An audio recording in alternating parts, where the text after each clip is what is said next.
자, 지금 시간이 2023년 4월 16일 일요일 오후 8시 33분입니다.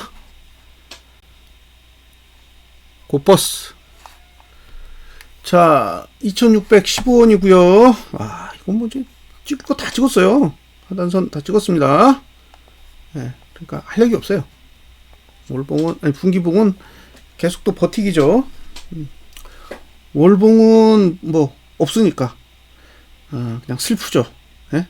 아, 이거 뭐 강하지도 않은 상단선 얻어맞고 지금 내려온 상태라 참 죽겠어요. 이거 쓴 건데 여기는 각도도 없는데 이걸 맞고 내려가고 있으니까 의욕이 안 생기네요. 의욕이 안 생겨. 자, 야간 선물이 0.42%니까 0.84% 올라야 되죠. 0.42% 내렸으니까 0.84% 적용하면 20원, 20원 정도 올라갑니다. 2635원, 2635원을 적용을 하면 이렇게 됩니다. 아무 일 없어요. 아무 일 없습니다. 저가를 지킬 수 있느냐 마느냐 그것만 관건인 것 같아요. 저가를 붕괴하면 P3까지 내려야 되니까 2,535원까지 내려갈 수 있는 상황이 발생하고요. 지금 상태에서 목표가는 T4까지 오를 수 있으니까 2,695원까지는 목표로 삼을 수 있습니다. 일봉. 일봉에 2,635원을 적용을 하면 자, 어떻게 되느냐. 잘 될까요? 고가 넘었습니다. 고가 넘었기 때문에 최고가 모드죠. 최고가 모드가 만들어지니까 목표가는 고가니까 2,680원까지는 일단 이제 상승할 수 있는 여지가 생긴 거죠. 그래서 다음 주에 어쨌든 2,680원까지는 일단 상승 여지는 열어둔다. 그리고 월요일에 해야 될 건 종가 상승이에요. 월요일에 해야 될 건 종가만 상승하면 돼요. 월요일에는 어떻게 움직이든 종가만 상승하면 오케이. 저가는 당연히 지켜줘야 되고요. 그 다음에 월요일날 만약에 이제 저가 지키고 종가만 상승시켜 준다면 그 다음에 목요일에 모든 게 결정납니다. 목요일에 상승하면 이제 월말까지는 상승할 수 있는 좋은 구조가 만들어지는 거고 목요일날 하락하면 뭐 이제 죽 서서 또 개주는 꼴이 되는 거죠. 그렇게 보여요. 자, 그 다음에 타이거. 지금 제가 계속 어쨌든 이제 부정적으로 이야기를 하는 거는 적어도 주봉 하나는 양봉으로 바뀌어야 돼요. 상방을 이야기를 드리려면 주봉이라도 양봉으로 일단 바꿔놓고 이야기를 해야 되는데 지금은 주봉이 음봉이잖아요. 그러니까 계속 방어적이고 부정적인 멘트를 날릴 수밖에 없어요. 그러니까 사고 싶어도 좀 늦게 사라는 얘기죠. 저는 이제 사서 들고 있지만 또 이거 보고 또 매수 생각 있으신 분들도 있을 거 아니에요. 그럼 이제 그런 분들에게 조금 더 시간적인 여유를 제공해야 되니까. 여기도 찍을 건 다 찍었습니다. 그러니까 분기봉으로 보면 매수가는 찍었다예요. 목표가는 뭐 없어요. 목표가는 이게 목표가가 아닙니다. 위는 목표가가 없는 거예요. 올라가면 얼마든지 많이 갈 수 있어요. 근데 안 가는 거지 지금. 이게 종가가 위로 올라서면 이게 많이 상승하는 구조기 때문에 종가 위로 못 두는 거예요. 그러니까 전분기 종가가 지금 얼마냐? 2,950원이잖아요. 그러니까 2,950원에 어쨌든 찍어 눌러놔야 되는 거죠. 이 가격을 다시 주면 확 올라가니까. 그러니까 지금 하는 짓이 막 인위적으로 막 찍어 누르는 거예요. 아니면 속구치니까. 그러니까 그걸 보고 있으니까 화가 나는 거예요. 막 돈을 갖다 때려 붓잖아요. 지금 일주일 동안 갔다가 막 지수 막 끌어올리는 거 보세요. 막 무조건 누르는 거예요. 이걸 안 누르면 튕겨서 올라가니까.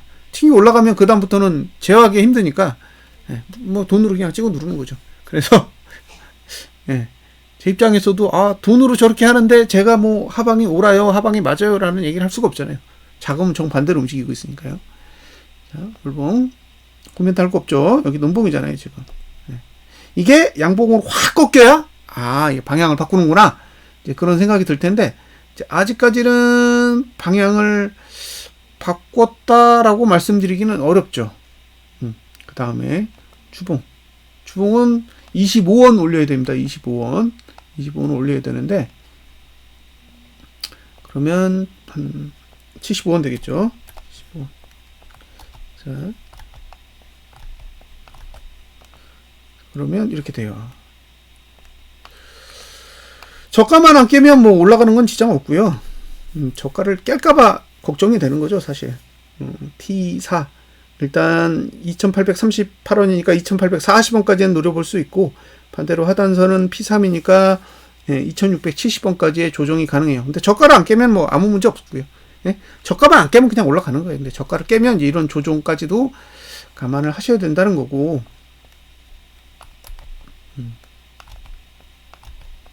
자, 여기서 여기도 고가를 넘기겠죠. 그러니까 고가 넘으면 이제 여기 고가 2,820원까지는 이제 상승을 노려볼 수 있다는 거고, 조금 차이는 있는데 여기도 이제 목요일이 제일 중요해요. 예. 그러니까 이제 월요일 날은 저가를 깨지 않고 종가를 상승시켜야 돼요. 고가를 넘고 시작한다 그러면. 그럼 이제 그 두 가지가 이제 고조종을 상승시키면서 마무리 지으면, 그 다음에 이제 목요일 날 상승하냐 하락하냐에 따라 이게 하방으로 가느냐 상방을 유지하느냐 이제 결정을 하게 되겠죠. 그럼 월요일 날 상승했어? 근데 목요일 날도 상승해? 그럼 확률상 주봉은 양봉으로 끝날 확률이 높으니까, 이제 주봉이 양봉으로 방향을 바꿨다라는 거는 저점이 나왔다라는 걸 뜻하고, 이제 저점이 나오면 이제 올라갈 상황인 거잖아요. 근데 보시면 뒤에 다음 주뿐만 아니라 그 다음 주도 올라가기 좋은 매트릭스 구조를 다 가지고 있어요. 그러니까 중요한 건 뭐냐면 다음 주에 주봉을 양봉으로 돌릴 수 있느냐 없느냐예요. 다른 건 제 관심사가 아닙니다. 주봉을 계속 음봉으로 만들고 있는데 거기다 대고 이거는 뭐 상방인데 걱정 마세요라는 얘기를 할 수가 없잖아요. 주봉이 양봉으로 딱 돌아야 이제 올라가려고 준비를 하는구나 라고 생각을 하는데, 아직까지는 그런 흐름이 일체 보이지 않고 있기 때문에 제 입장에서도 얘기 쉽게 못하죠. 그걸 쉽게 얘기하면 안 되는 거고요. 그러니까 이제 이 다음 봉이 양봉이 나야 된다라는 거고, 그 다음에 이제 여러분이 관심 있게 보셔야 될 게 뭐냐면, 잘 보세요. 지금까지 주가를 이만큼을 뺐어요. 엄청 많이 뺐습니다. 지금 3,000원대에서 3,100원대에서 지금 2,500원대까지 뺐는데, 빼는 동안 거래량은 계속 아래에 있어요. 그러니까 이게 지금 패대기를 칠 생각이 있었다면 이 거래량이 올라와야 되거든요. 벌써 올랐어야 돼, 거래량이. 근데 거래량은 계속 내려가고 있어요. 주가도 내려가지만 거래량도 같이 내려가고 있어서, 이것만 봤을 때는 이거 완전히 투매 차트는 아닌데, 지금의 흐름으로 보면 이만큼이 내렸지만 결과적으로 거래량도 계속 아래쪽으로 내려가고 있단 말이에요. 지금 이게 투자 심리도가 내려가면서 거래량이 이렇게 위로 솟구쳐 올라오는 케이스의 차트면 인정을 하겠어요. 이건 망했다. 진짜 짜증난다. 뭐 이렇게 표현을 하겠는데, 지금은 투매론 없이 가격만 계속 빠지고 있으니까 이게 보고 있으면서 엄청 힘든 거예요. 팔지도 않는데 왜 계속 빼지? 이제 그런 생각이 드는 거죠. 그래서 뭐 아직까지는 그렇게 심각한 수준의 흐름이라고는 생각하지 않는 거죠. 근데 왜 이렇게 가격을 미친 듯이 빼는지는 저는 모르겠어요. 그러니까 지금의 차트 구조로 봤을 때 이렇게 막 심각하게 빼야 될 만큼의 뭐가 있지 않다라는 거예요. 근데 흐름은 계속 이렇게 가고 있는 거죠. 그래서 개인적으로는 납득이 안 돼요. 제가 납득이 안 되는데 이 동영상을 보시는 분들을 제가 어떻게 설득하겠어요? 저도 설득 못 해요. 설득이 안 되는 거죠. 이런 흐름 자체가 기이하다고 보여지는 거니까. 과연 무슨 이유로 이렇게 차트를 그리는지 저는 모르겠어요. 그러니까 돈이 상방으로 유리하게 집행되고 있다라는 부분에 대해서는 동의하죠. 눈에 보이니까. 그렇게 집행을 하고 있으니까 인정을 하겠는데, 글쎄요. 지금이 정말 급격하게 상승할 만한 이유가 있는 상황인가? 그 부분에 대해서는 제 스스로도 뭔가 납득할 만한 이유가 없습니다. 그냥 제가 지금까지 들은 거는 그 FED?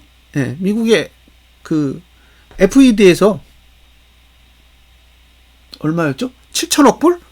7천억 불 회수했다가 4천억 불 풀었다. 그래서 뒤로 양적 완화를 했다. 뭐 그거 외에는 저는 다른 이유는 모르겠어요. 그냥 돈을 풀어서 증시를 끌어올렸다. 그때 코로나 때처럼요. 그런 식으로 해석한다 그러면 뭐 뭐 어쩔 수 없죠. 시장에 돈이 풀렸으니까 증시가 오르는 거는 당연한 거니까. 그 나머지 이유로 올랐다 라는 걸 해석하기에는 제 지적 수준으로는 안 됩니다. 뭐 다른 건 저도 납득이 안 되는 거예요.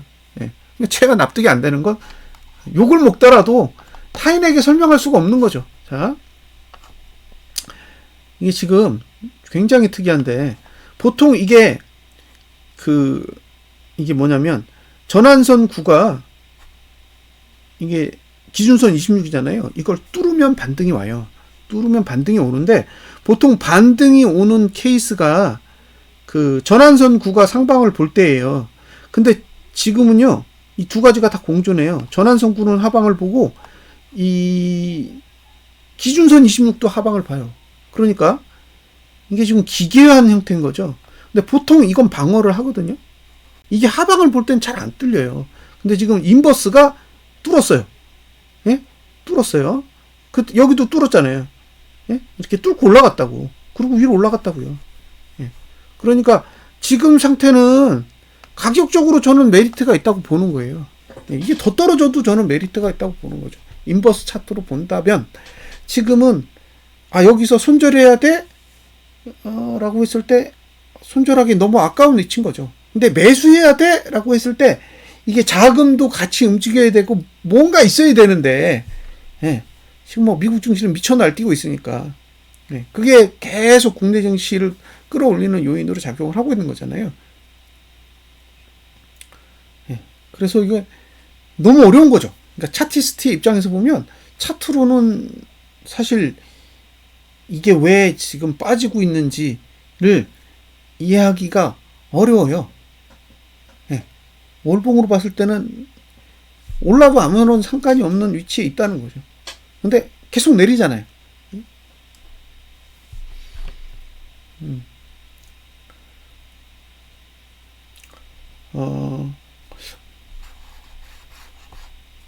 금요일에 마지막 거래도 되게 특이해요. 자, 보세요. 이것도 지금, 자, 개인이 4천억대 현물을 팔았어요. 이건 상방이에요. 응? 누가 봐도 이건 상방이죠. 4,364억을 팔았단 말이에요. 팔았기 때문에, 이게 저보고 이거 상방이야? 그럼, 오케이! 딱, 그렇게 대답할 수밖에 없어요. 그죠? 외국인이 1,871억을 샀고, 기관이 2,614억을 샀습니다. 여기까지 오케이예요. 근데, 개인이 4,762억에 선물을 샀다. 이건 또 이해가 안 되는 거예요. 예? 이게 이해가 안 되는 거예요. 왜? 상방으로 가면 매도를 줘야지. 예? 지수가 상방으로 갈 건데 왜 매수를 주냐는 거예요. 6천억대의 선물 매도를 들고 있다가 4,762억을 손절한 거예요. 그러니까 이게 상승할 거면 매도를 더 줘야 되는데 오히려 손절을 시켰다라는 게 좀 특이한 부분인 거예요. 그러니까 지수는 위로 끌어올리면서 개인의 선물 매수를 손절시켰다. 이 부분이 좀 아이러니한 거고요. 그리고 외국인이 보시면 콜풋을 다 매도했어요. 근데 돈이 커. 여기도 118억이고 여기도 99억이에요. 네. 이것도 조금 특이한 부분이에요. 네? 그러니까 선물 매도를 118억 한 것도 웃긴데 풋 매도를 99억 한 것도 웃긴 거예요. 그럼 이건 양쪽으로 다 매도 친 거잖아요. 이것도 큰 금액을. 자, 개인은 132억의 풋을 샀고 기관은 109억의 콜을 샀어요. 그러니까 여기 보면 조금, 예, 옵션은 되게 특이한 거죠. 보통은 작은 금액을 한쪽에다 두고 큰 금액을 반대쪽에다 두는데 큰 금액을 양쪽에다가 다 두고 지금 거래를 한 게 좀 특이한 부분이고, 예. 보통은요, 외국인이 선물 매도를 하면 기관이 선물 매수를 해요. 그리고 개인은 그냥 들러리를 세우는데 지금은 기관과 외국인이 동시에 선물 매도를 하면서 개인에게 줬단 말이에요. 특히 금요일날 장중에는 6천억인가? 예, 선물 매도를 했었어요, 외국인이. 근데 6천억을 선물 매도를 하고 있는데 외국인이 환매를 한 거죠. 예? 환매를 해서 쫙 끌어올리고 있는데, 예, 그거를 기관이 받아가지고, 예, 완전 코미디였어요, 그날. 그래서 이게 일반적인 형태의 선물 거래하고는 꽤 다른 날이었다는 거죠. 그래서 일단은 좀 특이한 흐름으로 보고 있습니다. 여기 보시면 여기까지는 기관은 선물을 매수하고, 증권이에요. 증권은 매수하고 개인도 매수하는데 외국인 선물 매도를 여기서 얼마 했냐? 6,573억을 했단 말이에요. 예. 그러니까 여기까지는 외국인이 선물 매도하면서 개인을 선물 매수시키는 요 행위를 했는데 갑자기 환매를 쫙 해요. 예? 그래서 외국인이 선물 매수를 한 거죠. 매도 친 거를 환매 쭉 하고 있는데 반대로 증권이 그걸 매도 쳐가지고 개인이 매도로 돌리지 못하게 그걸 막은 거예요. 그래서 요건 좀 기존에 봤던 흐름과는 사뭇 다른 특이한 흐름이라는 거죠. 그래서 지금 이제 개인의 선물 매도 금액이 6천억대에서 2천억대로 줄어 있기 때문에 이제 만약에 이제 이게 지수가 내려갈 거면 어차피 차트상으로는 뭐 고버스 가격은 매력적인 가격이라고 봐요. 지금 가격이 분기봉으로 봐도 그렇고 주봉으로 봐도 그렇고 다 매력적인 가격이에요. 가격적으로 꽤 괜찮아요. 근데 문제는 괜찮은데 계속 내리니까 괜찮다라는 생각이 드는 게 아니라 이걸 손절해서 갖다 버려야겠다라는 생각이 계속 투자자 입장에서 드는 거죠. 그런데 만약에 이제 외국인이 여기서 현물도 던지고 선물도 던져요. 그래서 개인이 그걸 받아. 그러면 이제 어느 정도는 바꾸고자 하는 의도가 있다라고 이제 생각을 해야 되는 거고요. 아니다. 이게 또 월요일 됐더니 또 개인이 현물 팔고 있고 외국인이 선물 사고 있고 그러면 이게 좀 더 가겠구나 라고 생각하시고 그냥 바라보시면 돼요. 그 외국인이 1월 달부터 지금까지 현물을 한 7조 얼마 샀거든요. 7조 얼마 샀어요. 자 보세요. 어디 갔더라?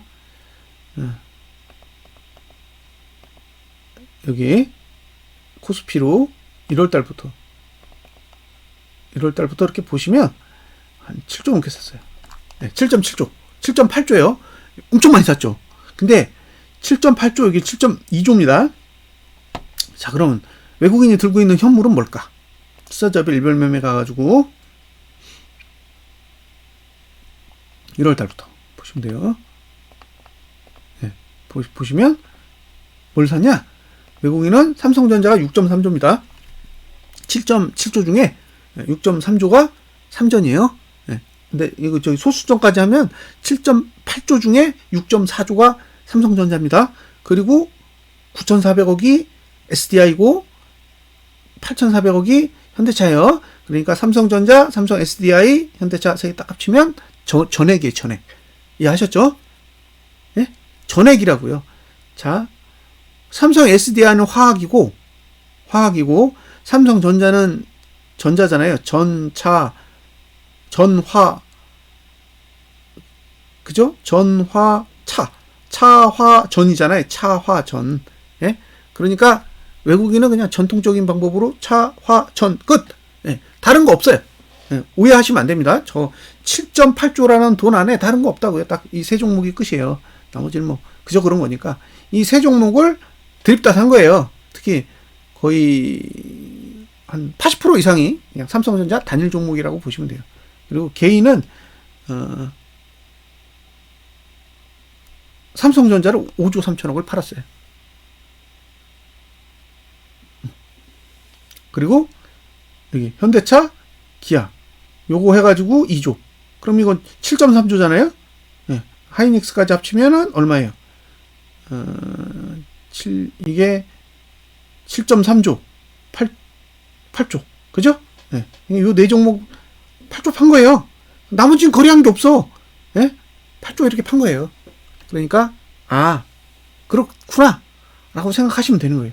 그렇구나. 네.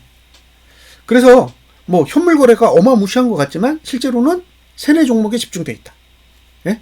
세네 종목에만 집중돼 있다는 거예요. 나머지는 다 그냥 그다지 큰 의미가 없이 그 투자 금액 대비해서는 별로 영향가가 없다라고 보시면 돼요.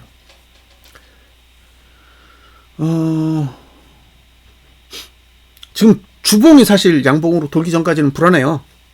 주봉이 양봉으로 돌아야 믿음이 생기는데 주봉을 계속 음봉으로 밀고 있기 때문에 그런 걸 보면 사실 매우 답답하죠. 예?